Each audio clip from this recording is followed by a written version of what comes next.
think it's been my phrase lately. I love the term homies. Oh my gosh. All right. Well, hello, welcome. Good evening, good afternoon, good morning, whenever you're viewing this. If you're new to my world, my name is Stormy, also known as Emelina. We're holding both identities right now. And on my channel, you can find personal and spiritual development. If that's your thing, if that's your vibe, subscribe, tap the bell, do all the things, like the video, leave a comment. All right, just spread the love. What else do I want to say? So in this video, I was really inspired to jump into, I got like all these downloads today on how I process identity shifting in relation to video games. So I'm gonna do my best to explain it in a way that's like a little more abstract for me because I don't have the granular understanding of actually being a video gamer, but it came through so clearly. So I'm gonna talk about quantum work and identity breakthroughs in relation to games, in relationship to, hold on, what was the other word? To gamification and simulation, okay? That's where I'm gonna jump in.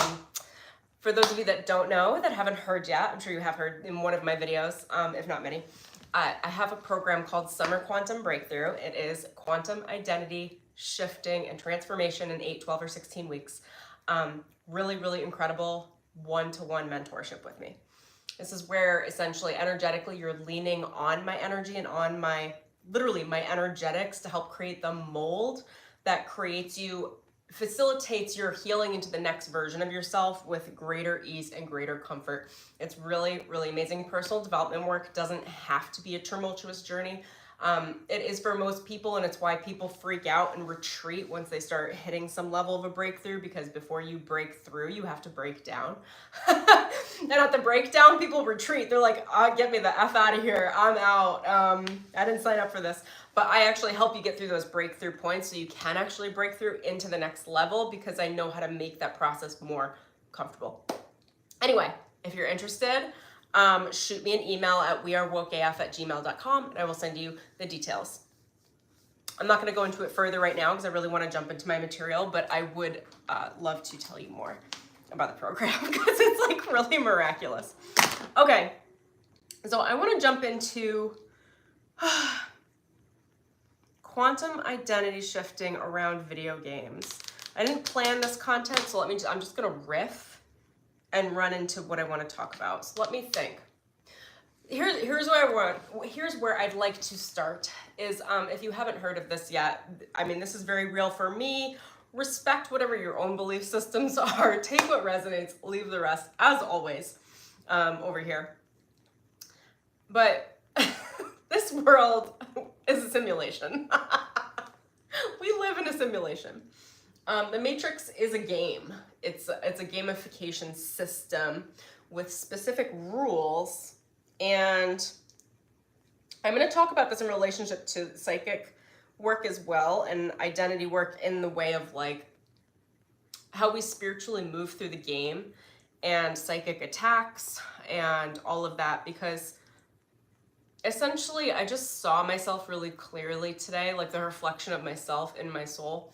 And I was like, oh my gosh, no wonder why I get spiritually attacked so much, because God puts me into systems to break them.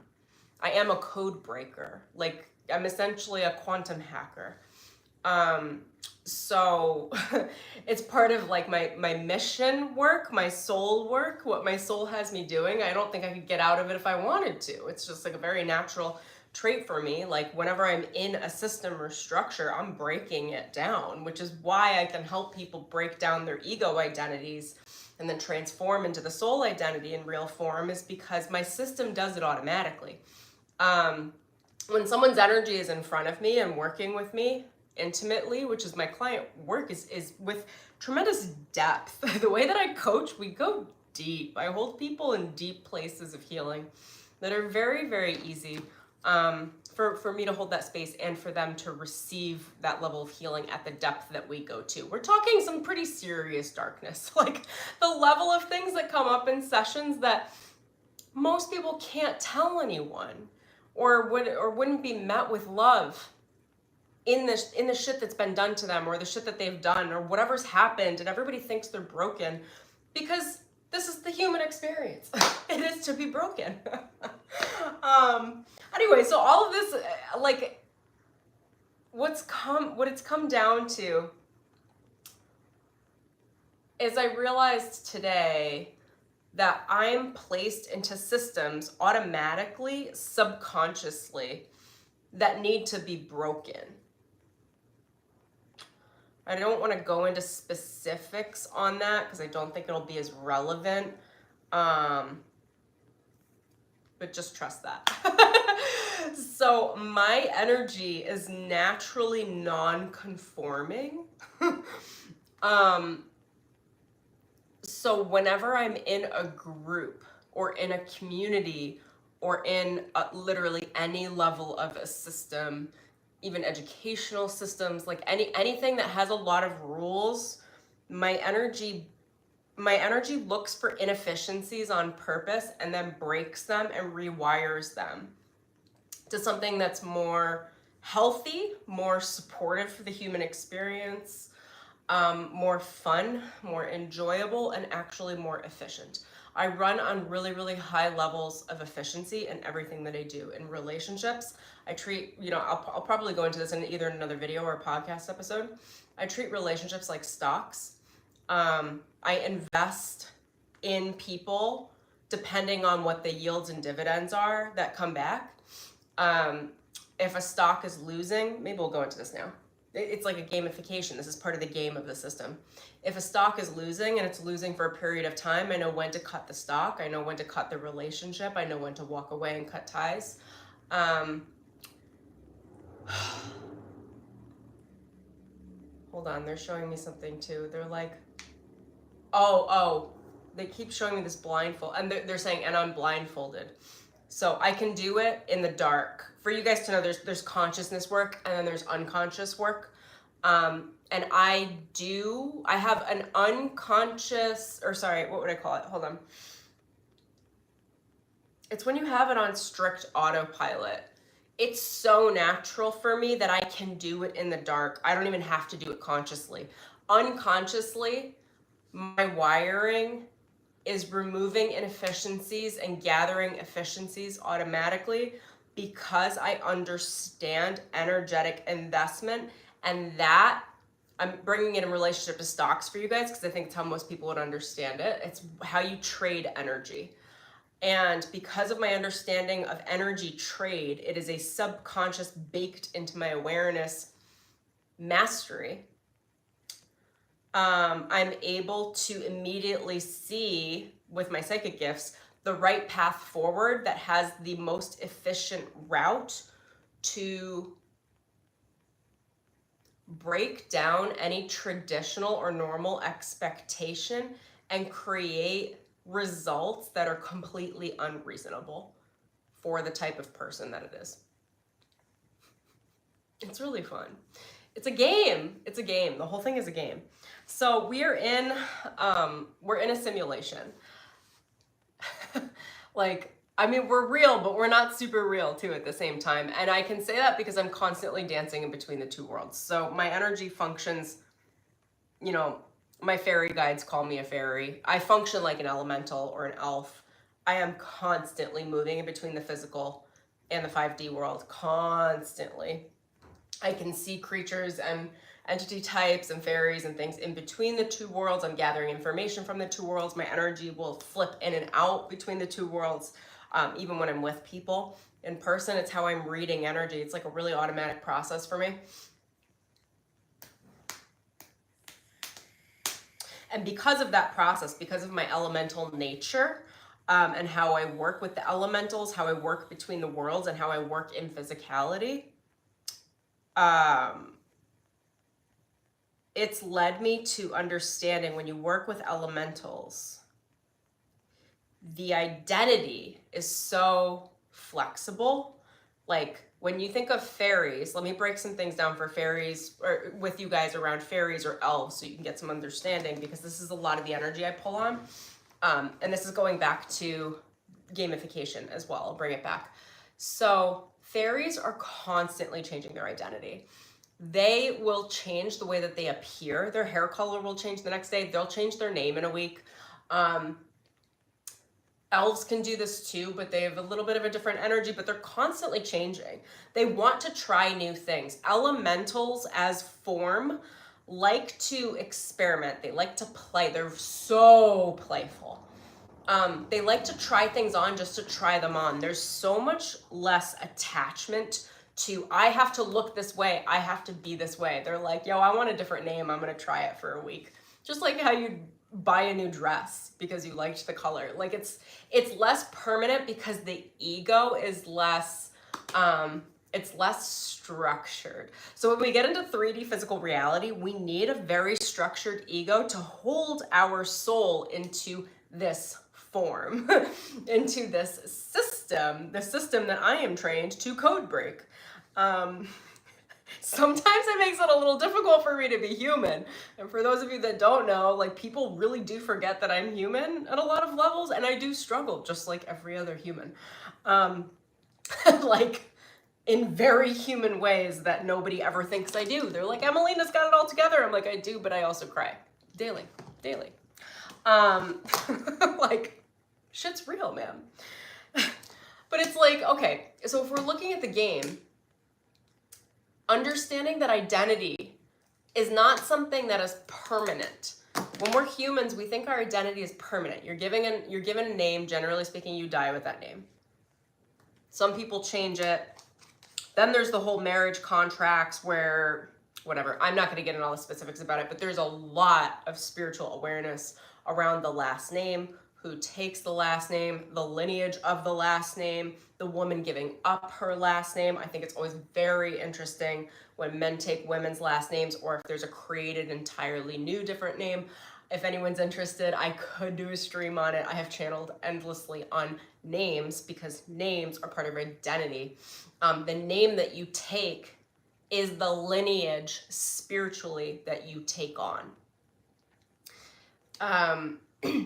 All of that being said, in the 3D world, identity is very secure, very solid. Like you live and breathe the identity that you have.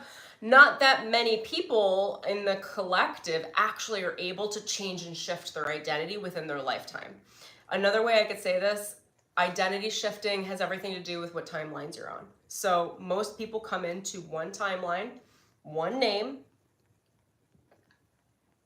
one family, one lineage, one amount of karmic track, information, whatever karma they have to work through. And they generally die with that same trajectory. They might change timelines maybe once in their life. That's generally a midlife crisis, maybe twice. Maybe they have a quarter life crisis and then a midlife crisis where they actually shift and change their own timelines. Those are identity changes, but it doesn't happen that often with most humans. Then there are people, I'm just going to go to the swinging the total polar opposite, like me, where I feel like I'm changing my identity every year.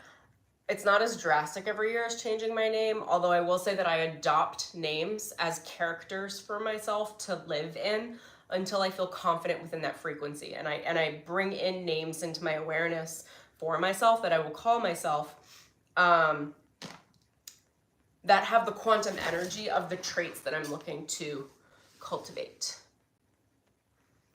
Where else do I want to take this? I kind of wish I shot this video earlier, but I didn't have the time. I had so much more energy. I was like so flamboyantly excited about it. And I was like, whatever, I'm just going to get on stream and talk about it and start to refine some of these ideas. So all of this to say that when I'm thinking in terms of elementals and the way that they teach me and they model their energy to me, and they come through the portals in my home and they show me like how their form changes. Hi. Oh, I think some other comments came in too. I'll look at them after. So with the elementals, the fairies specifically, and the pixies and the elves, they change their form to me sometimes, and I'll be like, hold on. I get kind of confused actually, because I'm like, wait, did you come last week? Because I could feel your energy signature feels similar. I think I've spoken to you before, but you look wildly different. And they'll like laugh and be like, yeah, I changed this week. And I'm like, okay, that's so cute.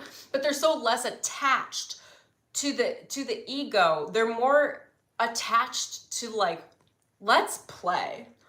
And that's where this game theory comes in, okay? Because this is what I would call character design.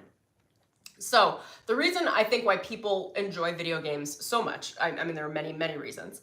One of them is you get to embody a character that's not who you are now. So it allows you to detach from your ego and take on an entirely new identity. And designing characters can be very, very, very fun. Then there's the actual simulation, which is the understanding of the rules of the game of the Matrix, all right? There are the rules of the Matrix, which are like the rules of how human works. You know, you're supposed to go to a 9-to-5, you're supposed to invest in your money this way, you're supposed to have this many kids, you're supposed to get married and then get divorced and then maybe get married again. You're supposed to like there are just like, there are standard things in this system that are expectations. They're not even feeding them to me because I'm so detached from most of it. But I think you guys will know, whatever just like standard things you were taught growing up. Simulation. Okay, let me think real quick. The benefit of shooting earlier in the day is my brain is faster. I had a lot of cold brew today though.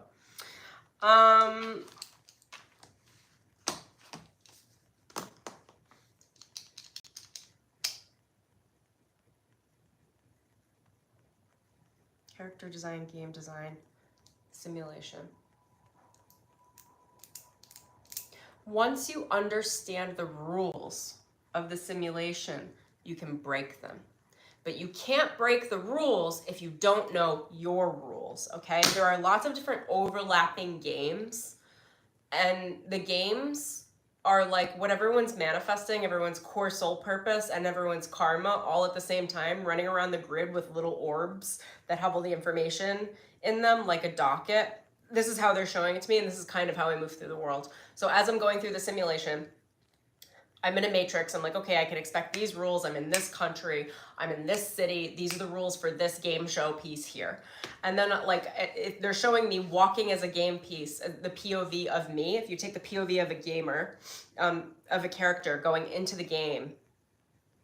Now, as I'm walking through the game, I wish I had game references for you, like actual games, but I don't actually play them. But they're showing it to me like when I'm seeing other humans, I'm seeing bubbles pop up around the humans, and I'm seeing a stream of data come through that tells me what game they're playing, what they're in, where they are, what their connection levels are, and either if I should interfere. I'm never interfering. Actually, people come to me when they're ready for me. Everyone and anyone that I ever meet has called me into their life. Like, it's very interesting. So it's essentially like if I'm the game, I don't know, you're playing the game and the game is me, I guess, in this scenario, and I'm walking through POV me. As I'm walking through this Matrix game simulation, I'm seeing every human pop up with a bubble and data.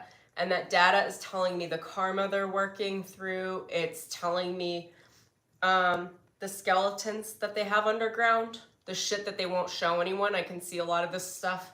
I can see the huge toxicity patterns. I can see potential.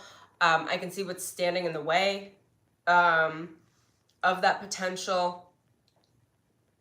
I can see the risks. I can see the loss. And it really comes up as code to me. And I'm not always consciously interpreting this data. It's just like kind of fed into my system. And because my system knows how to reorganize energy at a really, really high proficiency, my system just does it. It's, my energy just does it for me and then kind of spits it back out automatically. And half the time I'm not even paying attention to it. It's just happening. So like this is the character in this sort of game would be like, I'm scanning my surroundings to look for opportunity and threats and to know the best way through. What's the objective of this game? The most amount of friends, the deepest amount of love, and a serious stockpile of cash. Like, that's the game, okay? So that's what I'm always scanning for. And how can I reserve the most amount of energy for myself so that I can create, because whatever it is that I create creates more resource from my energy. I'm my best investment. But it's like, that's like the purpose of this game. And they're describing it through me in this very organic way, but this is actually pretty much the purpose of this Matrix game. If you want to be happy, are pretty much the things that I said. Otherwise, you're on the automatic program from the Matrix, which is not a happy program. That automatic Matrix program is the program where you become the food for the Matrix, for the entity types, where you're not encouraged to jump timelines because they want you to be on a predictable track so they know exactly how to gather the most amount of feed from you. Feed is energy, attention, attraction, affection, love, and focus. If the system can get those things from you, it's able to gather all of your energy. So what else did I want to say on, I want to talk about, let's see. When we're working through these systems, I want to describe it as a video game because there's a purpose to the game. There are levels, you guys, okay? And depending on the level that you're on, depends on the goals. Like you're given different goals at different levels, different achievements to reach for, and different demons.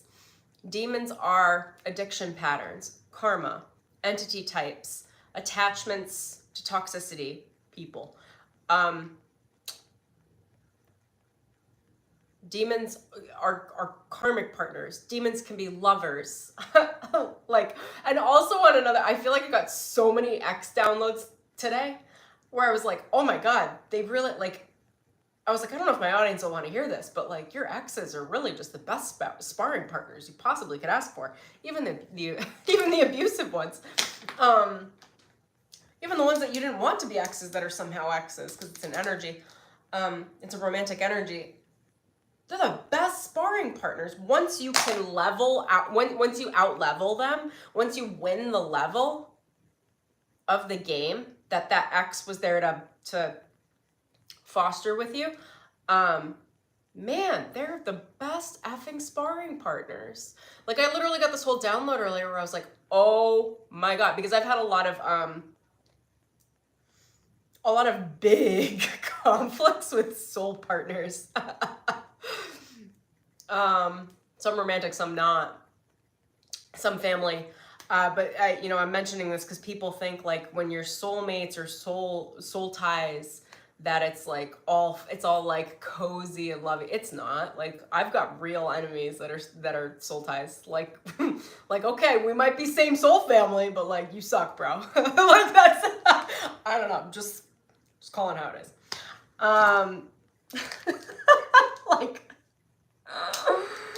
Oh my gosh, that feels so vulnerable to say.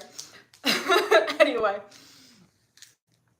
But I literally got this whole vision where I was like, oh my God, but it's legitimate because I felt some enemies clear because I just won something. I moved past a number of battles in my consciousness today.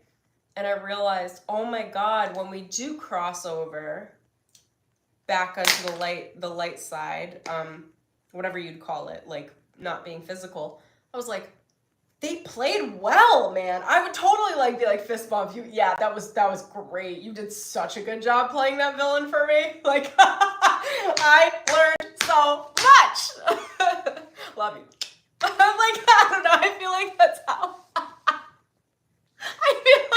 how we deal with soulmate villains when we get to the other side. This is an emotional release for me. I'm so happy to do this. I'm feeling it totally release out of my energy system. It's any hatred, any bullshit is gone. It's gone. This is much more than one person, you guys. I'm seeing 5 different people in my energy field. And I'm like, yeah, love you. Yeah. Thanks for doing that. I won. This baddie got it. But man, you gave me a run. You gave me a run for my money. Oh, made me so angry. Okay, so back to the drawing board here. Anyway, that's like characters in your game, okay? You're in the simulation. Oh, I wish I had more gaming references to understand, to explain this, but it's like you go into, what do they call it? You're in like a group. You select into a group for the game and you're like moving through the game together, right? You've got some other people on your team. And then, so like that's like your soul family, let's say, or your family. And then maybe some people on that team like you thought were good and were great and you were all like going to, I don't know, beat down these zombies and like go for this treasure together. And then one of them like turns around and stabs you in the back and is like, sorry, sucker. Like, I'm going to go sprint for the treasure with my new boo. And we just decided that you're no longer a part of this. And now you're like in the game, you're just like, what am I supposed to do now that I just lost like my family unit and now I'm traveling alone? They're showing me Aragon. I haven't looked up Aragon in a while. In Lord of the Rings. Is he an elf? He's not an elf, right? He's a ranger. I feel like him a lot. But actually, maybe I'm more like, I've been really identifying with elves recently. I think I've got my elf lineages like really. I've got a couple of 2 or 3 elf lineages that have been feeding in from my parallel lives. Aragon. Dude, I feel like I'm like that. Or I'm like the solo elf. I'm just like, I'll take care of it. What? You need to take down an entire village of orcs? Don't worry, I gotcha.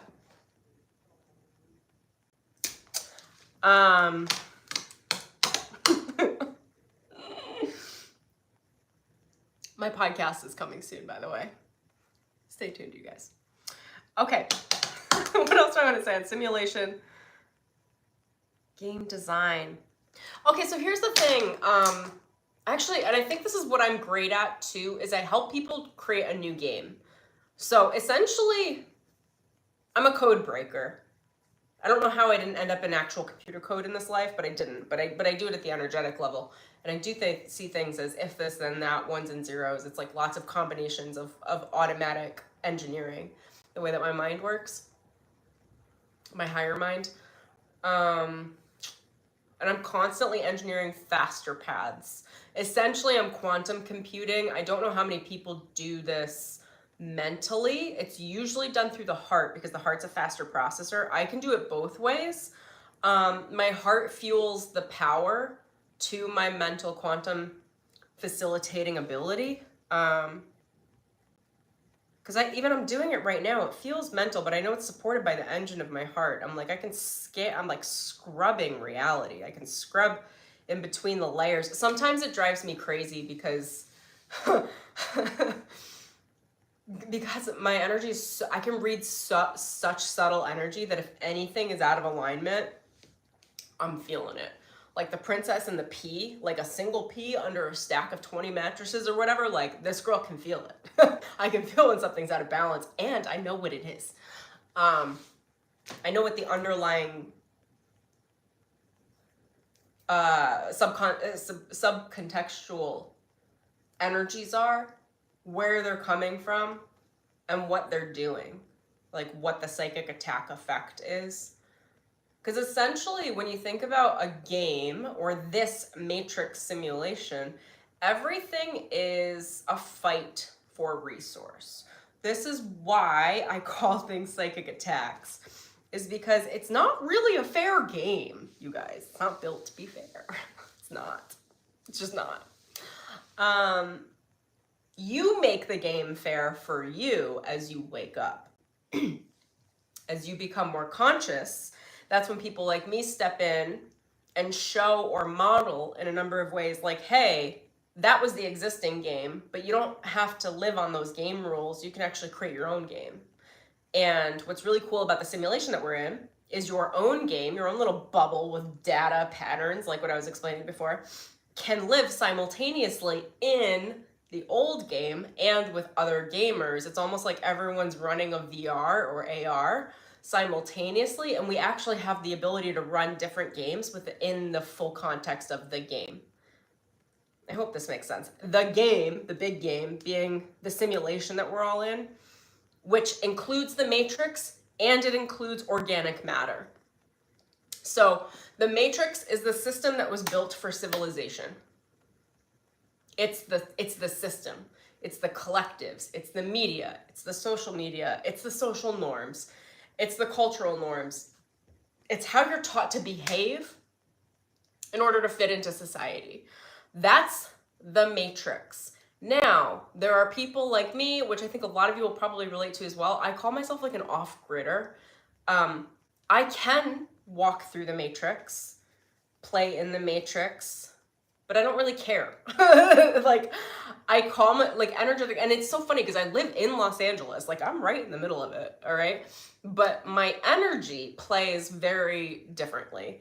I'm on my own grid. I've created my own energy structure and energy systems. Of course, I'm playing in the matrix. I'm playing nice. There are people all around me that are in the matrix. Like, this is like literally I'm playing on top and in and within the system, but I'm not a part of it. I have my own separate energy system, my own separate energy game that runs with its own rules. And those rules are not managed by my ego. They are managed by my higher power. They're managed by my higher self. They're managed by God's source. They're managed by divine will. That's the game that I'm running on. Other people, to show you the opposite of that, there's the matrix game in the middle here. Other people are running on a darkness game where there's a dark entity type that runs the rules. So I don't know why it's coming up, but I'll explain it this way. Whenever I'm doing these boss battles, which I do daily, by the way, spiritual battles are daily for me. They are a huge pain in the ass. I'm also very grateful for them because it's where my gifts come from. I understand the darkness and the light to that within myself. But anyway, so where is it going? The spiritual battles. When I battle entity types, these larger entities, depending on who's approaching me and in what way, sometimes these are people. Sometimes these are people with possession issues. I encounter a lot of them, especially substance abuse comes with possession. So I'm not going to go into that in detail, but just for you guys to know, there are different dark entity types that come with specific substances that then take over, depending on the structure or hierarchy that those substances or entity types have and the karma of the human. So the way that I think about dark entity types, because of my experience, I have a lot of experience working in the dark in this way, and navigating my way through and doing shadow work, is that they run like mafia. It's like no big deal for me, but I think somebody less equipped, less capable would be pretty freaked out because it is like dealing with the mafia. They're just entity types that run up a scale of a spectrum of hierarchy. Okay, so if you're dealing with the devil, like you think you're dealing with Satan, please. He ain't got time for your shit. He's got minions, baby. So it's like, there's like a boss, okay? And that boss, you know, the ones that I've dealt with that were the biggest for me to overcome are not in this freaking galaxy.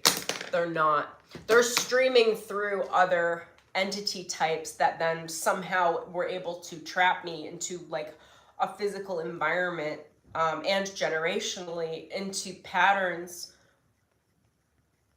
where it looked like the entity type that I was dealing with or the series of dark entities that I was constantly battling were the big bosses, and they weren't. Oh my God, they were not. They're freaking jokes, you guys. Don't tell them I said so. I'm like, please, you pick up that telephone and you call the big boss. Because I got God on my side. And God said we're not dealing with minions. I want to know who's making the fucking decisions up there, over there in your little dark headquarters. And I want to hear the negotiation on this contract. And if you don't negotiate, I got bigger guns. God said. I didn't have to do anything. God said. That's it. Nobody's got bigger guns than Source, than God. Like, the second you allow divine will to step in and work through your energy on your behalf, which is you surrendering, you releasing your ego. It's why quantum identity shifting is so important. If you can let go of what you think you are, if you can release your ego, which is to release your identity, not entirely to the point where you go crazy, but you know, anything you want that you don't have requires an identity shift. It just does. There's micro levels of identity shifts, and then there are huge identity shifts. You guys are watching me go through a name identity shift, and I already went through a name identity shift. And I've been processing name identity shifts for the last 5 years. I've been taking them on as characters and just didn't share them all publicly. And it's like, there are big shifts that then create us into, they break us open into our higher potential, because we're willing to let go of the previous identity, which is to be willing to let go of the previous conditions that created the challenges, the shadow archetypes, and the enemies of that level. You overcome the level by allowing yourself to shift. I don't know if this might be a real term in physics, I'm not sure for quantum, but I call it phasing, where it's like it's how I would explain how I do my work with the elementals. It's like in the same moment, I can split my energy. I don't know if it's officially biolocation. It's maybe a version of it, but I'm able. It's a spiritual gift I have. I'm able to split my consciousness and split my energy and run my consciousness in 2 or 3 locations at the same time. And they're literally, as I'm even saying this, I'm being shown where my consciousness is right now, and it's running in a 5D Elven Kingdom. So I'm running both parallel timelines at the same time, and I am present there as well as here. To the point where, this is so crazy for me to explain this live, but it's like, I can see my hands and my POV in my Elven character. And the crazy split is that that's not a parallel reality. That's me. Well, I mean, it is a parallel. Okay, hold on, spirit, break it down easier. Okay, that's a little too much for my, it's a little too much for my human brain. I'm freaking out a little bit. You just watch the brain go, can I compute? Can I compute?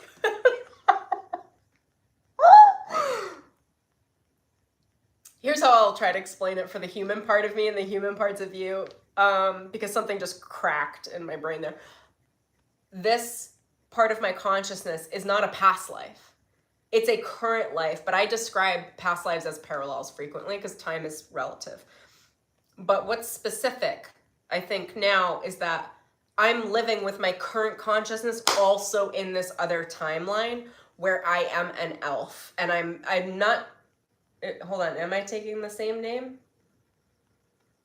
No, but the same essence. I'm gonna have to explore this a little bit because I'm like, wait, but isn't that a past life? No. Okay, hang on, I'm gonna channel while I'm here because I want to know what this is.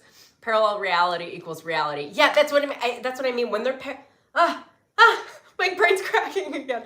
Because when I think of past lives, I consider them to be parallel realities because time is not linear. But the way that it's being shown to me right now is that's not what this is. There is actually a differentiation. One is karma, one's on a karmic loop. Okay, so past lives, yes, they are parallel realities, but they're on karmic loops. Can you explain that to me? It's specifically stuck in a cycle or pattern that's on repetition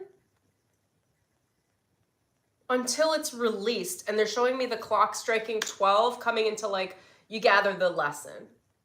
That's not what I'm running right now, and that's why they're calling it a parallel. Okay, so what's the difference between that, which you guys just described, and the parallel reality that's running, that I'm phasing in and out of all the time? It's not karmic. So she, this version of me is an elf. She's feeding through the quantum to me the information I need to run both simulations simultaneously. My presence exists in both. which I don't know how the soul works with that because I feel very whole here. I don't feel like I'm split off by any means. They're telling me it's a quantum entanglement. I don't understand string theory, so I'm gonna have to look it up, but I'm hearing string theory. So, and this is different than past lives. Okay. Just watching me break this down. Okay, so can you explain that a little bit more?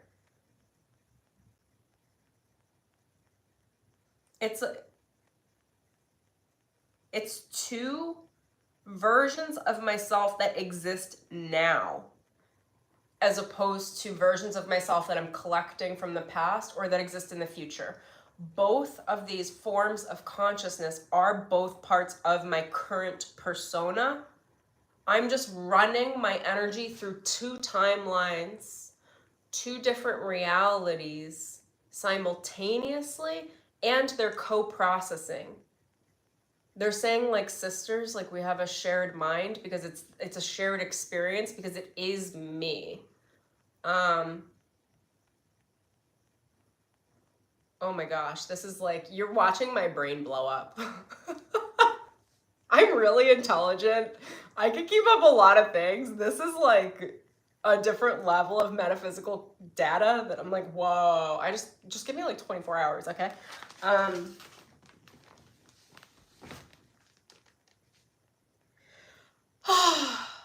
I can tell it's raising my frequency because I'm almost about to start shaking.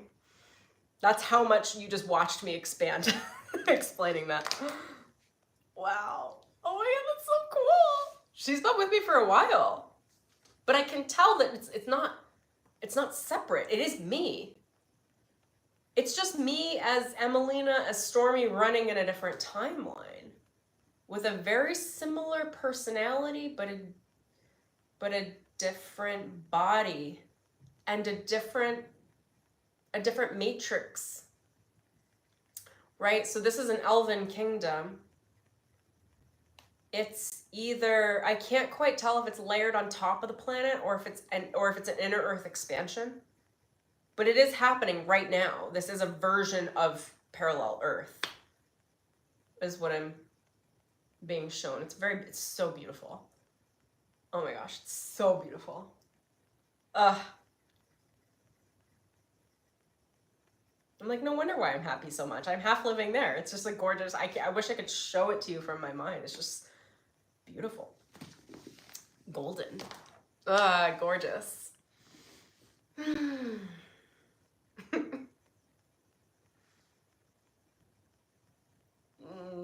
Okay, hold on. Let me regroup.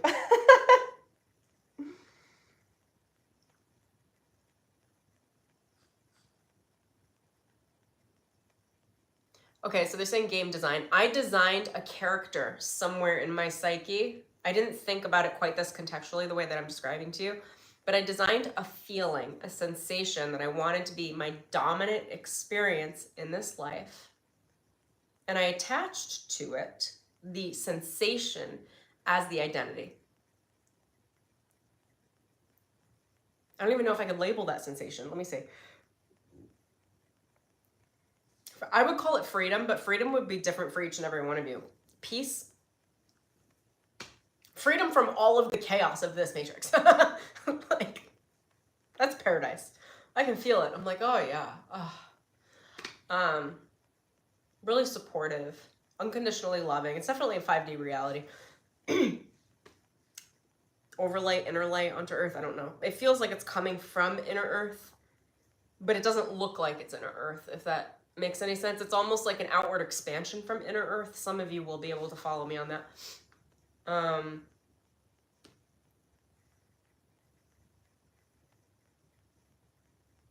They're telling me other things, and I can't process all that on this call right now, you guys, okay? Like, shorten it down for the human. Wow. Okay, hold on, regrouping.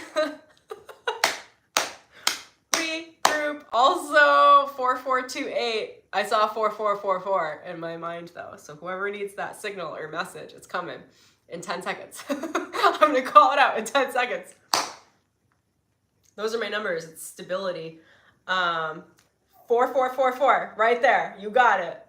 I would screenshot it if I could.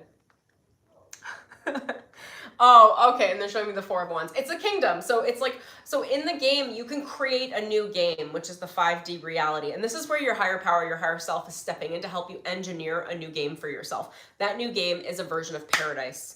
That paradise is not attached to things in physical material reality because there are no conditions. It's not coming from your ego, it's coming from source. So that paradise is going to be more focused on the experience that you want to have emotionally.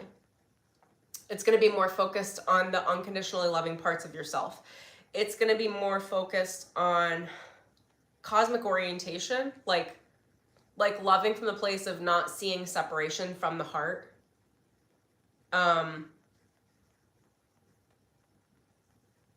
Like the way that when I'm constantly doing big collective work, collective healing, and it's not like my heart doesn't see that as separate from my healing. My heart sees it as one and the same because we are all one. Ultimately, we are separate as well. So you have to be able to honor both things. But it's through the heart. The heart feels that there's no separation. So when the heart elevates in this way, it's processing on behalf of all because I love everything. And those of you that are doing this are like, I understand how my heart can love that big. It's an expansion into your 5D self or into a new game. Now, the 5D and the 3D are very interesting because they can overlay. You don't have to be in one or the other. Oh, that's what they're saying to me. Oh, that's the parallel. That's why it's a parallel and not a past life. Because there's no separation, because they're 2 different dimensions, they can literally overlay at the same time. So my consciousness can hop between the dimensions. And really my consciousness is actually simultaneously living in both dimensions. And then depending on my focus is where my focus is. And during the day, I'm flipping my focus all the time. I'm reading, I'm moving through the 5D, I'm reading through the demons and stuff that are coming in between my 3D and 5D reality. I'm reading the intentions, I'm reading timelines, I'm gathering information quickly, making decisions, and flipping in between the 2 forms of consciousness while being very present in my physical 3D reality. It's so interesting. I don't even know how I do this.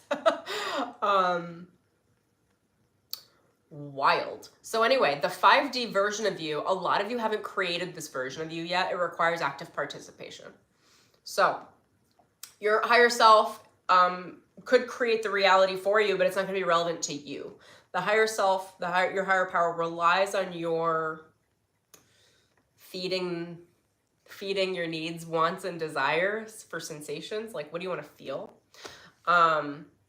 In order to create that reality for you. So it requires you as an active participant. As you're moving, let's go back to this game scenario. As you're moving through POV you, through the game design, the game simulation, you decide what you like, what you don't like, what you want more of, what you don't want more of, and what paradise might look like for you. You feed all that info up the tube to your higher self, your higher power, who then begins to start to create the structure of your personal 5D simulation game in this reality, okay? It's a map. Are we talking little guy in the heart space? I'm not sure. What do you mean? Your inner child? Yes to the inner child. Okay, hold on. I'm like channeling and digesting at the same time. So I gotta like tap back in and open it back up and then bring it back down again. Okay, so you're creating the paradise. They need your participation. And then there's the act of breaking this identity once the higher power gives you your new identity. For people like me, when you're working with someone like me, I'm actually helping you to crack it open and create the new identity really seamlessly, because that's what I do. But otherwise, what you're doing is you're following a trail of what feels good, what feels good, what feels good, what feels good. And it's a slower identity hacking movement where it's like one piece of your identity shifts at a time. where you're releasing the past trauma, you're releasing past limitations, you're accepting a presence of a new reality, you're gathering new ideas, you're realizing how malleable reality is. I think I've said this in a few streams to you guys already, but like I can, like now at this point, like reality is so moldable. I can see energy. I used to never be able to see energy. Like I can see trails of fifth dimensional energy, like in real life. I'm starting to see, I can see frequency. It just, and I'm trying to think of even how to describe it. Like, I don't even know if I could. It's sensation based, but I can see it. It's like so yummy. Like, I don't know how else to describe it. It's so saturated. Like, this happens almost daily for me. Like, I'll look at something and it comes from the purity of what the thing is. And that frequency is just radiating. So like a tree with flowers on it the other day, I saw, and it was just like, I was mesmerized, you guys. Like, and one of my friends like weeks ago, he was like, oh, was it yesterday? Whatever, my timeline's a little off, but he was reflecting my higher self back to me, and he was like, you should like stop and just like look at nature sometimes and like absorb the frequency. And like if people walk by you and they're like, you're weird, just be like, whatever. I was like, oh bro, like that's like my job. Like I don't care. I had also, this is just funny. Yesterday, I went hiking. I had a human like. Because I'm a rule breaker, a system breaker, I did something that triggered someone, a random stranger, and he looked at me like I was Gru from Despicable Me popping the balloon with the child. Like, like I have never seen anyone look at me like that before, and I was like, she's a baddie, that's funny. Walking into my villain era. But really, I mean, I'm only a villain to like mafia entity bosses. I'm just like, oh yeah, let's circle back to that. That's what they were taking me. Okay, so I'm sorry for going around a million different ways on this. But when we go back to the entity types, okay, so we think there are like these big bad people in this world, or whoever you're dealing with. I'm not going to give specifics because I don't want to give anything attention in my life from this because it doesn't deserve it. But what I will tell you is we tend to overgive credit to what I'll call personal demons. What is that? It could be a shitty boss. It could be an asshole that lives next to you. It could be a toxic boyfriend. Could be a cheating girlfriend. Like, I don't know. Like, there are so many, like, different things, and you're like, this person, and you label them as the enemy in one way or another. And no matter how many of you fight me with that, I know you do it. That's how we do it. We label them enemy. And we go, I'm going to deal with that enemy. But here's what I want you to understand about how entity types work when they're lower level entity types. Lower level entity types, I would simply call thought forms, okay? Every thought form exists as an energy, as a frequency. Energy, frequencies, and thought forms are alive. Cheating, for example, is an energy frequency that is alive. So when people do that, they've been occupied by, with, resonating, and essentially having energetic sex with that entity type that they are sharing co-creative power and creating their reality. So when something like that happens, I'm like, oh, that's the entity type of cheating. There's the entity type of alcoholism. There's the entity type of abuse. There's the entity type of manipulation, emotional manipulation, sexual manipulation, spiritual manipulation, mind games. There's the entity types of the actual game system, like masculine games, feminine games, whatever, like, you know, dating shit, in a variety of different ways. There are the entity types of possession. There's the entity types of self-doubt, the entity types of negative thinking, the entity types of depression, the entity types of suicide, the entity type of you feeling that your life is worthless. These are all I'm going through negative entity types, okay? So when I talk about like spiritual attacks or spiritual battles, it means that either something has worked through me personally, or I have been attacked by an entity type. a thought form, somebody sending evil eye to me. Those are entity types as well. When someone's thinking about you in a negative way and they go, I hope she trips, I hope she trips, I hope she trips. That energy comes to each of us that experiences this. For someone like me, because of my sensitivity, I get the entire download. So I'll watch people say nice things to me, and then I'll get the entire download of everything that they have been manifesting in their darkness, in their shadow, in their subconscious mind. And then I'm reconciling the data going, you can't live here. you can't say things like that to me and get away with it. So like, I'm not letting you in my house, my house, my home, my heart, right? I'm not gonna trust you because I can see what's running in the darkness. And this is why my guide said earlier, they said I run blindfolded, is I am an expert in the light and in the dark. I work my light and I work my shadow. So the shadow is the blindfolded. It's what happens when you're unconscious. And I'll give you guys an example. Even when I'm dreaming, I'm automatically more conscious. Like I do like obviously astral projection and lucid dreaming, but when I'm dreaming, I'm channeling. That's literally how baked into my consciousness is. I don't even have to think about it. Entity types will mask themselves as attractive humans. And for those of you that need to know this, like, I don't know why this is coming through, but it probably is happening to a lot of you. Be careful about who you're having sex with in your dreams. I don't have sex, like, not only am I very picky physically, but I will not have sex with anyone energetically. Anyone. Because they're frequently dark entity types that present themselves in a package of sexual appeal in order to attach themselves to your energy psychically. Because they don't mind putting on a mask. You know, it could be the entity type of narcissism or what have you that comes in and looks like a real sexy woman that you wanna rail. And then you do, and now you have an entity attachment. Like, I'm not lying to you. It happens to women a lot. I used to get approached a lot more, but I've got a lot of protection where when even very attractive men etherically come into my energy field while I'm dreaming, I throw them out. I literally go, who are you? What do you want? Yeah, you might be sexy, but and then I start calling in my guides and I go, what's going on here? I don't know this person. But they came on to me in the dream state because they try to catch you off guard. These entity types will do anything. They will do anything. They're constantly testing your integrity. I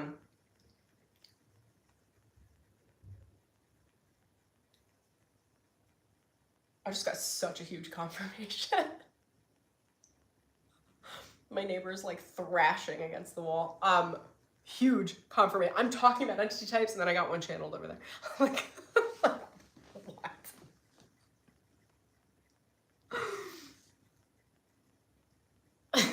Okay, what I was gonna say, don't be fearful about that stuff. If you can't lucid dream or aren't as clear as I am, just ask before you go to sleep every night that I just set the intention that that I'm with my higher self. I'm like, higher self, take care of me tonight. Clear anything up that needs to be cleared. Elevate me while I sleep. Take care of my inner child, and you'll be fine. Also, put some black rocks under your bed. That for sure. Maybe I'll do another video on astral protection while you're sleeping. It's something I think about a lot. I've got a 3-inch obsidian orb underneath my bed and like a 6-inch black tourmaline because your astral body needs to know where to come back and to be able to ground out whatever you're processing through the evening while you're working through spiritually. Anyway, these are new rules to the game. These are the rules to the 5D game. I'm teaching them through our process here on YouTube together and everywhere else and everything I do for my work.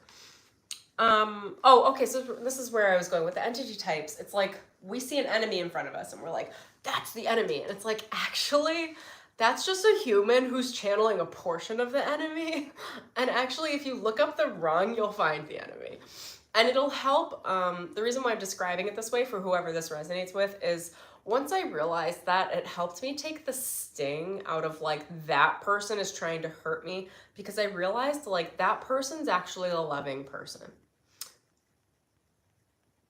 To varying degrees, right? And then you go, well, why are they acting like that? And it's like, well, because they have entity attachments, because they have karma, because they have whatever.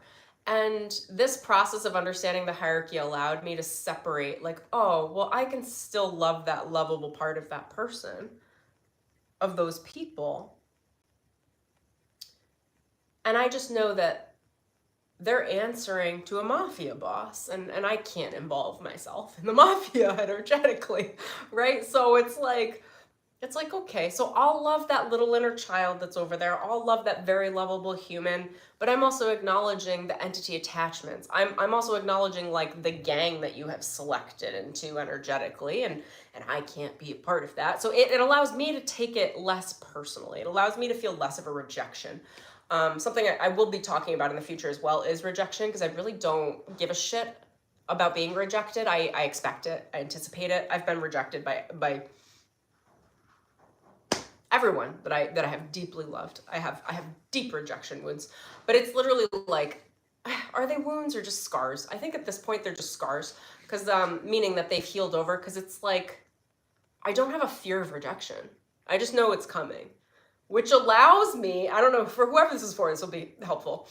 It allows me to release the idea that I could ever fail. Because I'm like, people are like, oh, but what if I get rejected? I'm like, who cares? You're going to get rejected. Just go do what you need to do. Like, I don't know. I just don't give a shit. That's why I said it's not a wound. It's like a scar. And scar tissue is so much stronger than normal tissue.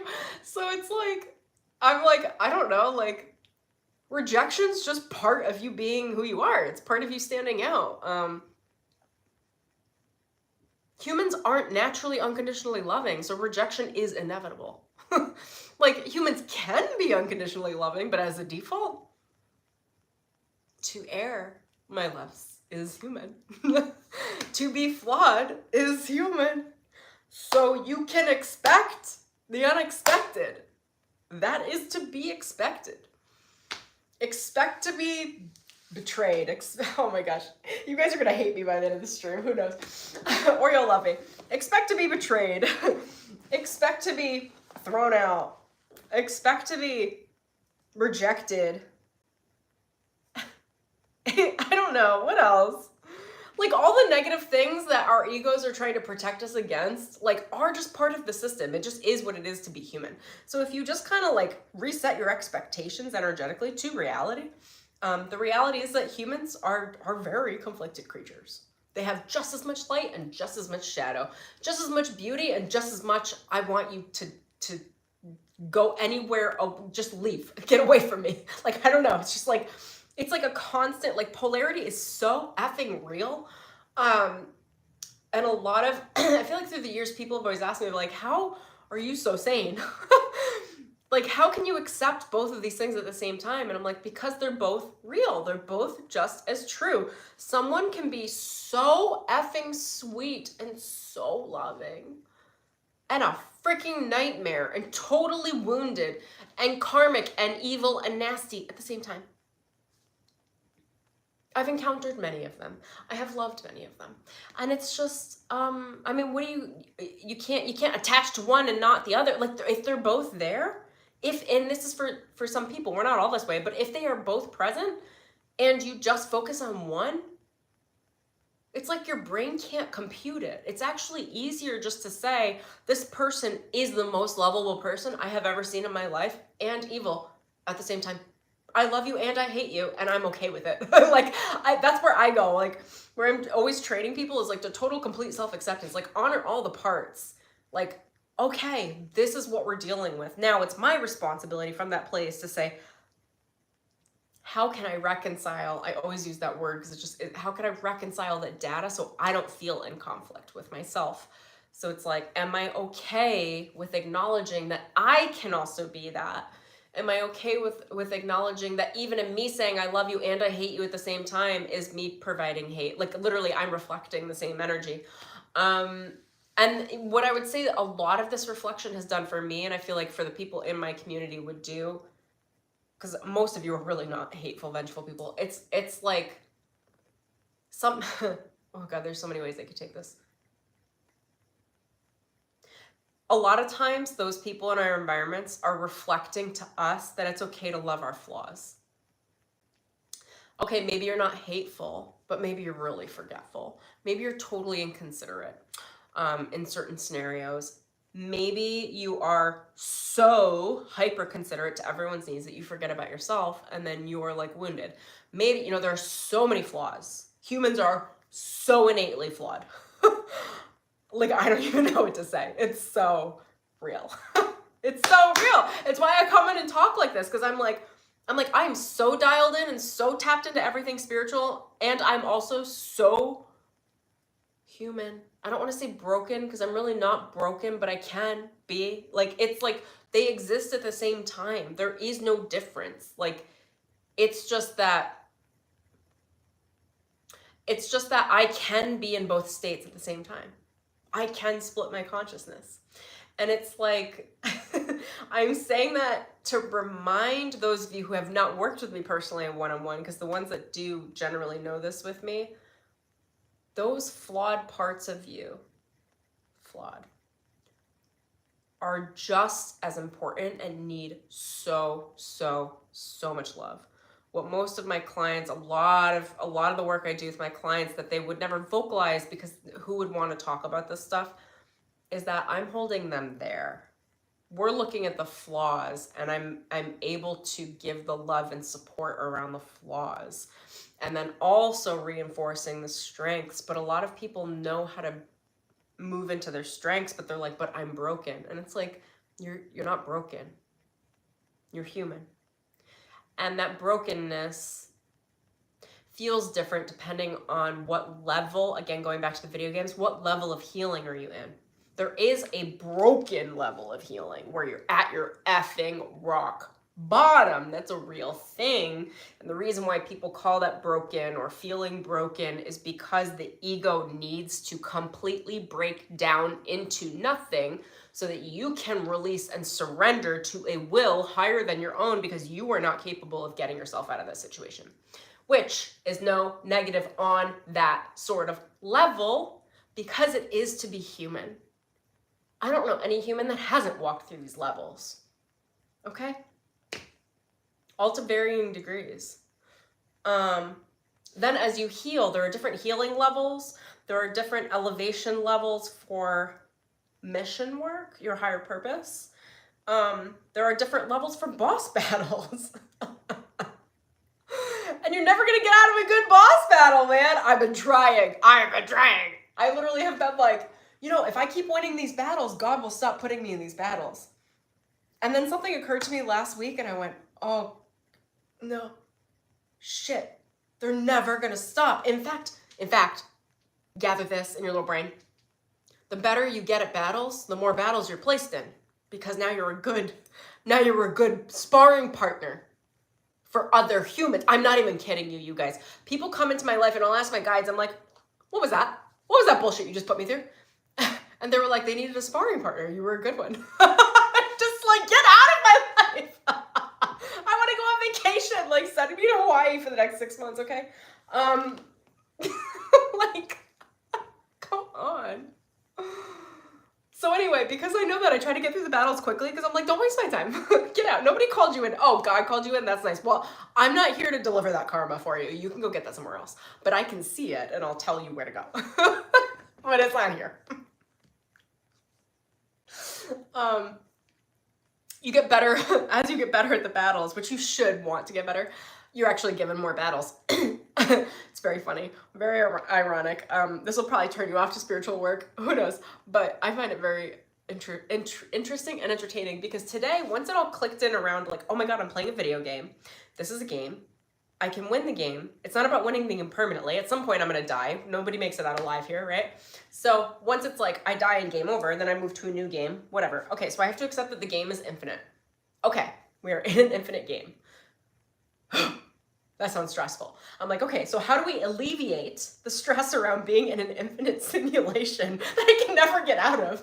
I'm like, well, I would like a new wardrobe and a hair change and a name change. That's like, give me some platform heels and green eyes. Can we select green eyes? I tell God this all the time. I'm like, you were supposed to give me green eyes in this life. It was in my generational lineage. I was supposed to get them. I am named after the woman that had the emerald green eyes. Why was I not given green eyes? I feel like I have to earn them. You guys will see, like, when I turn 40, I'll be like, my eyes are green now. It'll happen. They keep shifting colors. I'm just going to manifest it in. Hazel.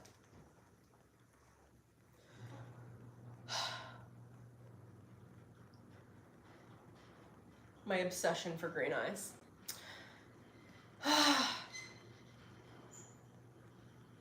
They won't stop showing them to me. Who needs to see that? Somebody needs that.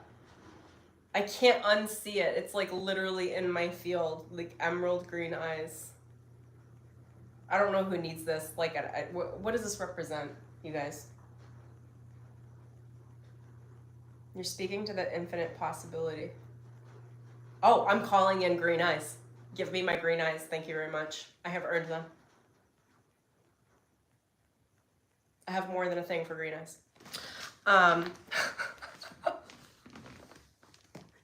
It's like money eyes. Do I get it when I make $1 million?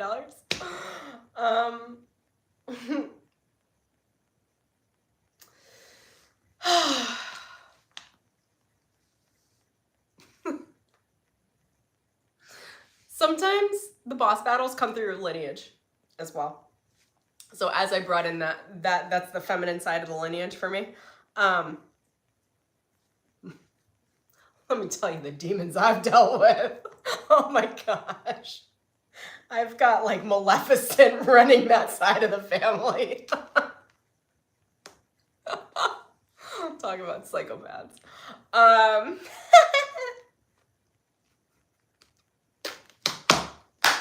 Stormy is here to stay, you guys. Also, I was born to be on stage, and I was certainly born to act. I don't know when that's gonna happen. But the comedy's gotta start coming out of me, I think, again. I'm gonna have to, like, I'm like, this is like freaking, if I dialed it down, it'd be like pure comedy material. Anyway, what else do I want to talk about? This is just fun. Maybe I'll call this a rant stream. My hour-and-a-half rants. Do I want to talk about entity types anymore? Is that all I got there?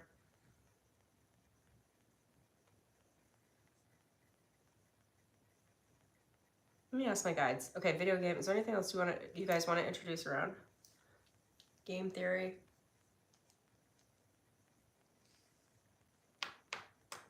So they're showing me a key. I don't know what it takes to get this. I have it, but they're showing me a key that's like selective. Like when you surpass a certain amount of levels and you show that you can handle your power, then you're given the quantum key, the access in order to literally, like, you plug in the key and you can change your reality, almost like a revolving door in the moment on your energy, which has everything to do with what identity facet will come out to unlock the preferred state of reality. And something about my energy, my higher self, brought forward that process, and it does it very subconsciously for me, and said, Stormy, now go. And I did have a few days where I've been just like grieving. But today I was like, no, Stormy was a good idea. Like, it was a good idea. Because I could feel it. I could feel what I'm shifting into. There is this process of shedding like a snake skin, or that's one version. If we look at the butterfly, it's butterfly going into the cocoon, totally changing its phase and then coming out, which is a very tumultuous grieving process. When we look at the phoenix, for those of you that resonate with the phoenix, this is always the vibe, right? Everybody loves the phoenix and the big wings and the big transformation. But do you know what happens to the phoenix before it transforms? It burns alive. It combusts. Do you know how painful that is? That's what I'm going through. It's a process of combustion into changing into an entirely different form. So that's this quantum key process that's happening. Is there anything else you guys want to say on that? I saw the fairies are flicking my light. What's up?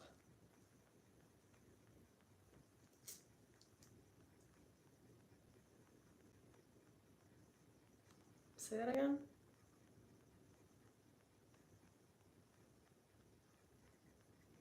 They're telling me to confront the Maleficent energy because even me saying it called that entity type in, you got nothing on me, we got no beef. Like, enjoy whatever it is you do.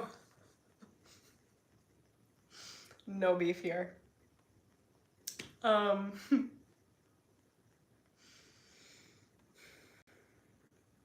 Okay, how do we get that key? Okay, so the way that you're given the quantum key is when you're actually able to be completely, superbly present in the now moment with all of your energy.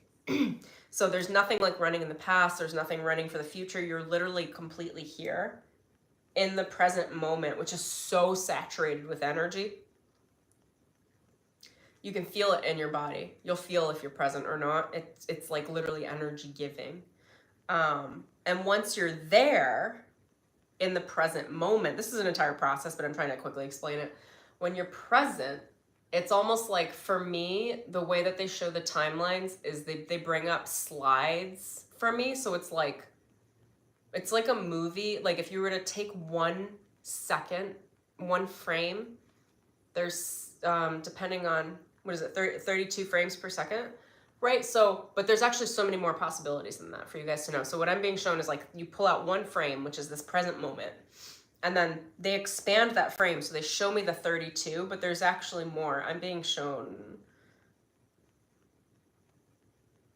60 to 100 frames. And they're like black and sparkly. They are showing themselves like movie frames, and I can spin through them. I kind of do this subconsciously, but I do it moment to moment through the day based on what I'm looking for, what information I need, or what I want to tap into in order to expand myself and feel good and know how to handle any situation, literally anything. So I'm quickly scanning through the frames, and I don't know how to describe how I look for the veil where the veil is thin. I look for where it's the thinnest, which for me, it means it's the easiest in between this reality and the one that I want. But they show it to me in one way or another. So whenever you're looking, the goal is I'm looking for the elevation. I'm looking for the opening. I'm looking for the, hold on, my guide said this in a video I channeled for you guys at some point. They called it the near missed opportunity.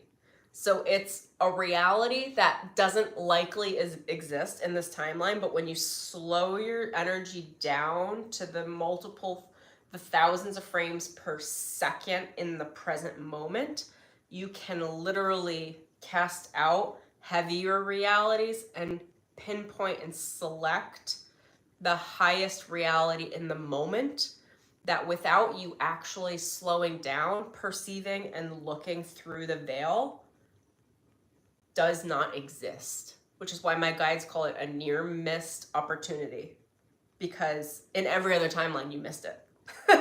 Okay, but in this one it was near missed because it's a tiny little keyhole of an opening. I don't know how else to describe that. That's how it shows itself to me. But so I'm constantly looking for that. We could call that having a good frame of focus, like a positive focus on what you want, on the outcome you're looking for, understanding your priorities, understanding your energetic investment, where your energy's going, and then being able to select the right actions based on your focus and your priorities. That would be a very human way of saying it. But I do it mostly psychically, the way that I've described. Is there anything else we want to say on quantum identity shifting? You have the keys to your kingdom. If you'd like some keys, I would love to work with you. This is what I do for a living. Hello. It's very, very fun and very magical, and I really do honor the process. It is an honor to take people through this process, and I am taking through both sides of the process. So I'm walking people through their deepest, darkest shadows, demons. I will say that the psychic data that I get in conversation with people too, what they're processing through, like, is so dark. I often won't explain the darkness through completely to my clients because it would traumatize them, but I have to see it. Me seeing it closes the karmic loops for them in response with their energy, because I'm in these moments when I'm working with my clients, we're energetically entangled. So by me seeing it, I don't have to transfer the trauma vision.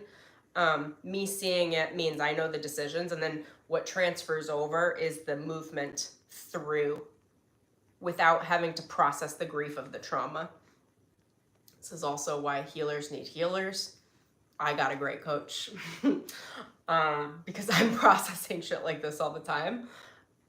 And I won't say there are that many people that can handle this level with me, but I can handle certain aspects of it. So I go to other people to heal me because I'm living through a lot more trauma than is mine, which any therapist knows what this is. Like, you know, just hearing people talk about stuff, there's so much decompression that then has to happen because I'm processing on behalf of multiple people.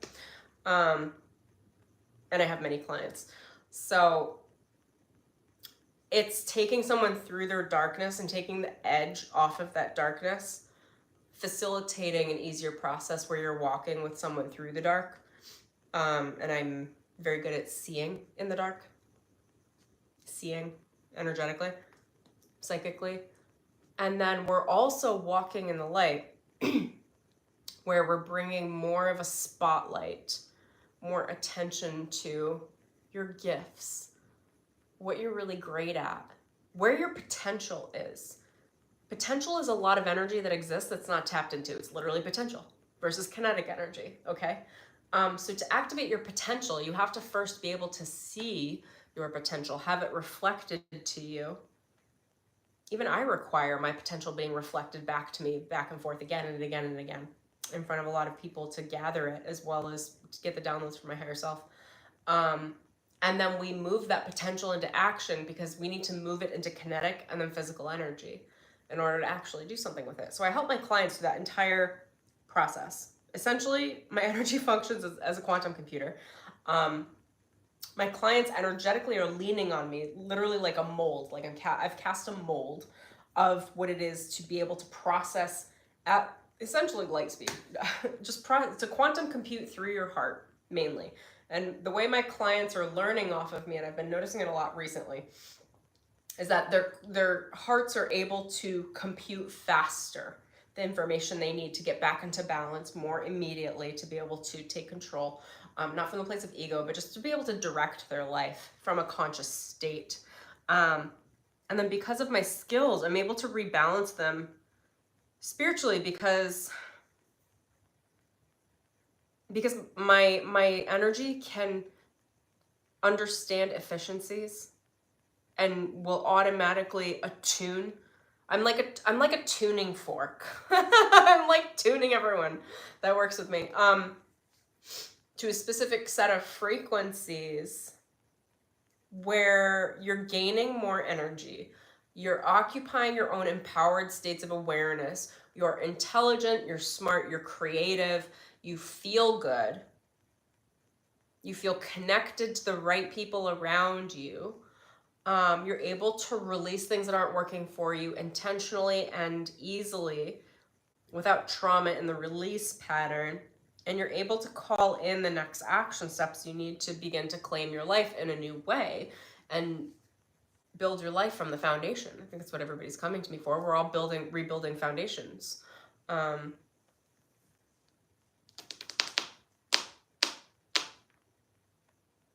Anyway, I rebalance people spiritually. I have the unique power to do so, and no one on this planet can do what I do. I function as a spiritual surgeon. So someone last week with me, like we literally went in. I didn't even know I was going to do this, and the Akashic records flagged me down after my session and were like, "Do you have any idea what you just did?"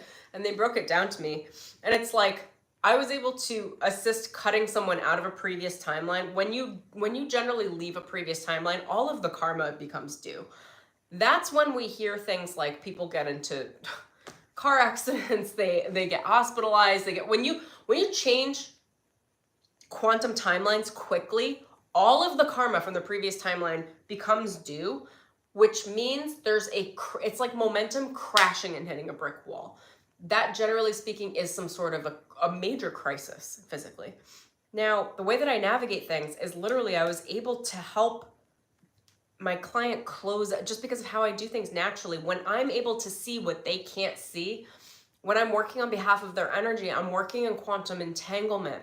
So it's as if they're seeing it, but they don't have to process the trauma. And because I'm accustomed to the traumatic patterns, I can see them really quickly, identify them, and release them as if that person had processed all of it, because I'm able to very, very quickly process it, like in a few moments in a call. And it's heavy shit. I would never share it with you guys. It's so heavy.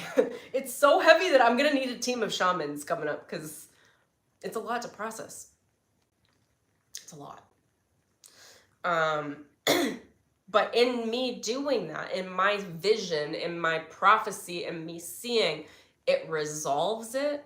So then someone's able to quickly shift timelines without any lag time, without any crisis, without any level of any sort of train wreck. It's a smooth process. I really pride myself in my ability to create safety for people's personal development work and spiritual development work. It's safe, it's comfortable. It's like the biggest compliment I could possibly ever get from any of my clients is like, they're not struggling like hard. They're not like, like of course they're all dealing with their stuff. We're all, I'm taking them through challenging life concepts. But it's like, what I hear from people so frequently is, I just feel so safe. Like I feel so held. I felt so loved. Do you know how many people don't experience love until you experience like real love, like love where it's like there's nothing conditional about it. Like I'm gonna love every single part of you. Like it's just like, it's relaxing, it's soothing, it's comforting. Growth doesn't have to be a train wreck. It frequently is, because there aren't that many people that can hold that comfortable process. A lot of us are in the pendulum swings, the feast or famine cycles, because it's like very hard to balance it as a human, honestly.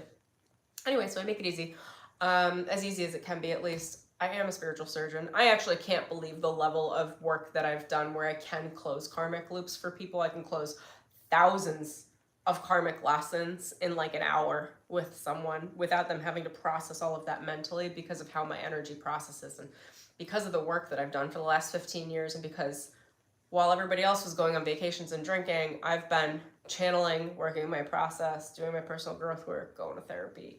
Like,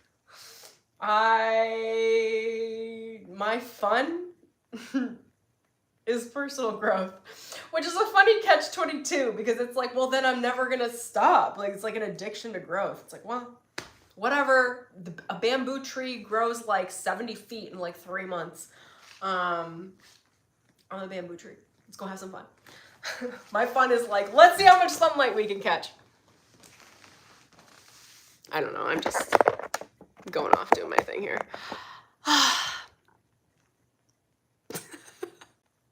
As always, I appreciate you guys immensely. I thrive on your attention and love. Silverleaf money, honey, baby. Yes. It's hilarious. I like to say that, but that's funny. Sacred Shift Society. Oh, I'm happy you enjoyed that.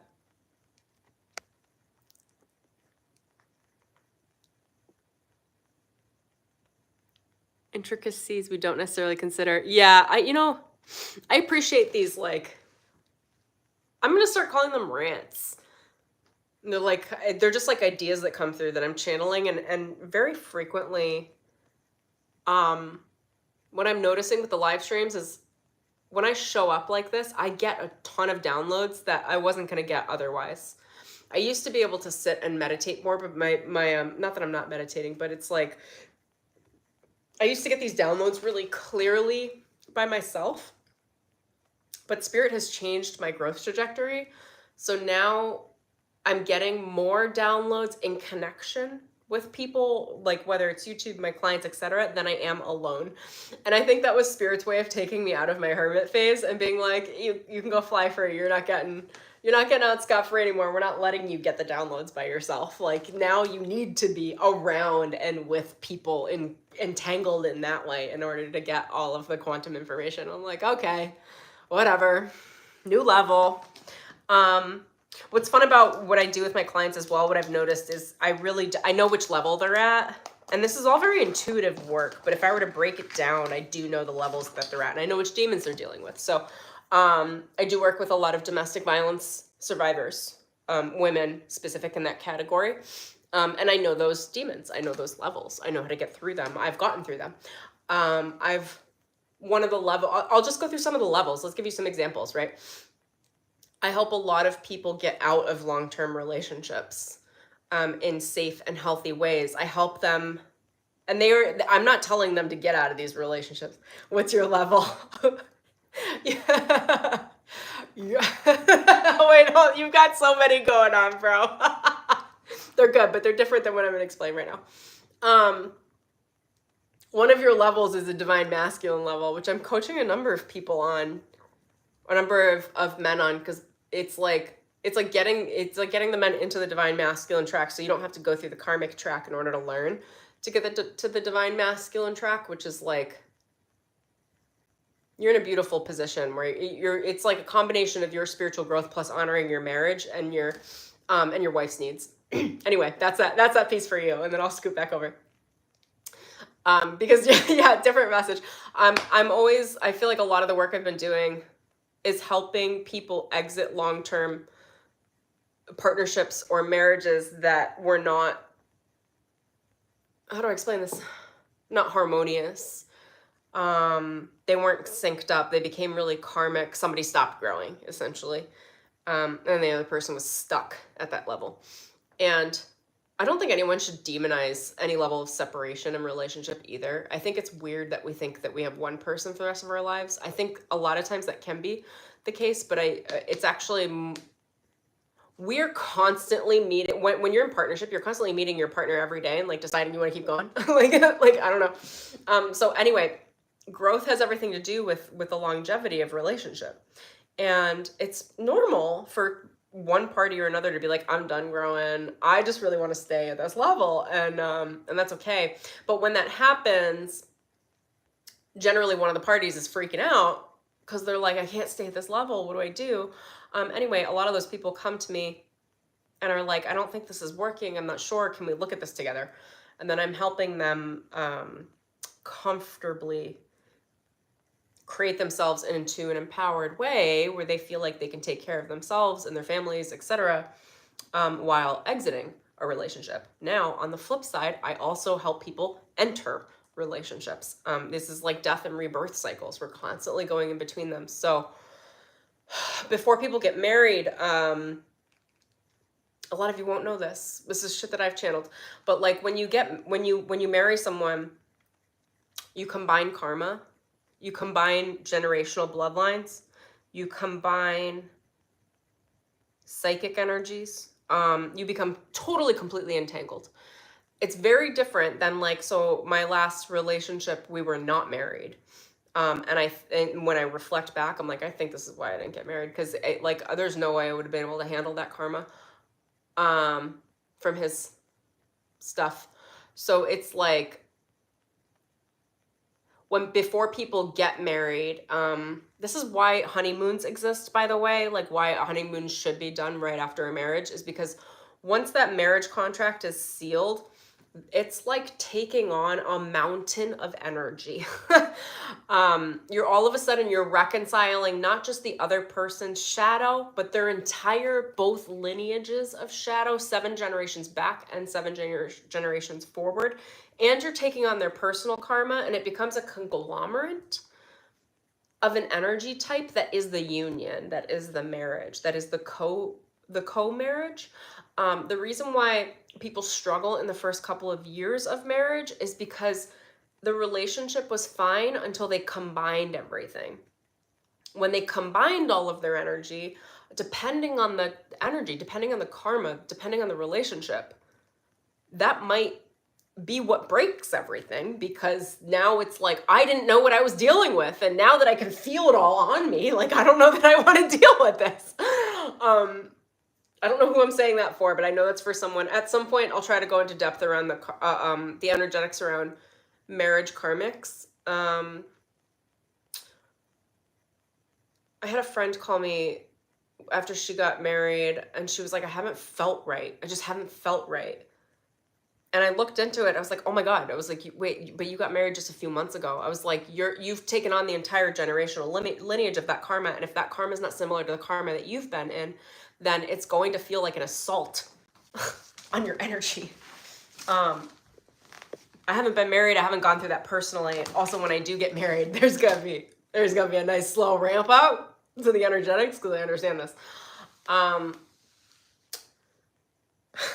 Like, saturated with honeymoons, man. That's what I would say. From my understanding energetically, the purpose of the honeymoon is to acclimate, is to alchemize the karma through love, through sex, through making love. Like, literally, it's to love all the parts and to alchemize it and alchemize it with sexual alchemy. As far as I'm concerned, from what I understand, that is the purpose of a honeymoon. Now, if honeymoons get skipped or moved like a year out or what have you, like, it doesn't really gel it, like you're pushing it off. So it can be more tumultuous. I wish more people spoke about this. I've never heard anyone channel about this. These are my channels. So I don't know. I'll do my best to talk about it more. Where was I going with that? Marriage contract. Oh yeah. So before people enter, or get married, I'll help prepare their energy for the marriage, with their partner, and how to acclimate to their partner's karma, because it's going to happen. And if one party in the union has done much more spiritual work than the other, then they're now absorbing and having their system's automatically going to override and try to do the growth for the other person for them, because they already have like the neural pathways to be able to do so in their heart and in their mind. And that can feel like a lot for someone. So if you are a more spiritually evolved in a marriage partnership, all of a sudden you are processing the growth for two people, and that's just a lot. It's just a lot. So anyway, I help people acclimate and move through that so they can have comfortable marriages, healthy marriages. Where else was I going with it? Relationships are so important. Family relationships. I've helped people disengage from psychopaths, heal from psychopaths and sociopaths, heal from domestic violence, heal from sexual assault. I take people through everything, you guys. I'm like all love and light, like let's like pray and enjoy ourselves and call in our higher self. But the shit that I don't talk about is I walk people through their fucking valley of shadows. I just do. And I hold their hands through it because I can handle it. There's very little anyone can say to me that would really throw me off. Like, truly, I'm just like, that's real. And I believe you. And here's how we're going to handle it. And there's so many different things for so many different people. Some things that have been coming up recently that people have been releasing are like huge guilt and shame around debt, around money, around earning. And these are successful people too. Shame around homelessness, past homelessness. Like, there's so many aspects to the human experience that are so shadowed, and I never think to talk about it, but it literally is they are my sessions. My sessions are like 50% highest potential and 50% like, let's look at the shadow.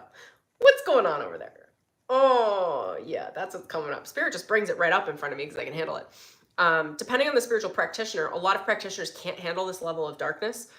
So they'll just like move through into a higher vibrational frequency, but it doesn't resolve the lower frequencies. They still need to be met with care and love and attention and affection and self-acceptance and acceptance from another human that is not going to judge you. I judge nothing. I share a lot of love. Okay, let me check it. Is there anything else we need to send through energetic peanut gallery? This has been so fun. This has been so fun. Wait for the podcast. Hold me accountable to it.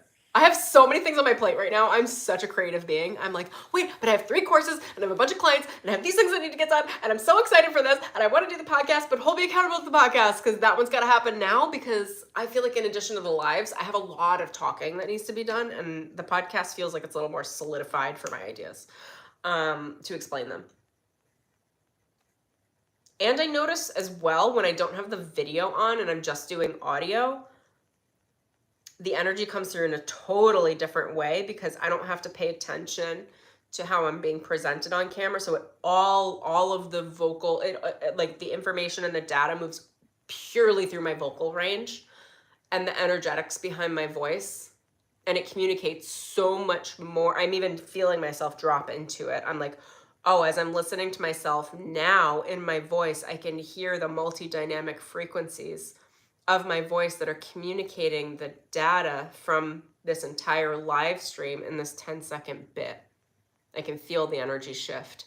So I'm excited to do both. You guys will have to let me know, podcast, you enjoy Apple or Spotify? I'm more Spotify.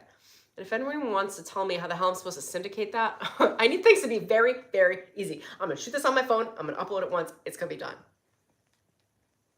It's got to be simple. Okay, I'm gonna get off stream now. I really need to like go to bed. Okay. YouTube. Yeah, I was thinking about doing it on YouTube, but I want to keep it more audio based because it pulls out a different part of me. Hold on, Dylan. I want to read through your comments. Let's see.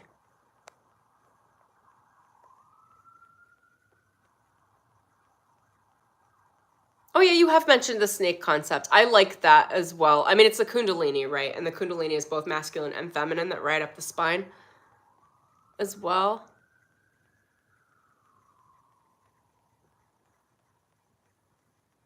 Yeah, I could totally do couples work. I'd be like here for it. One of my buddies is a couples therapist.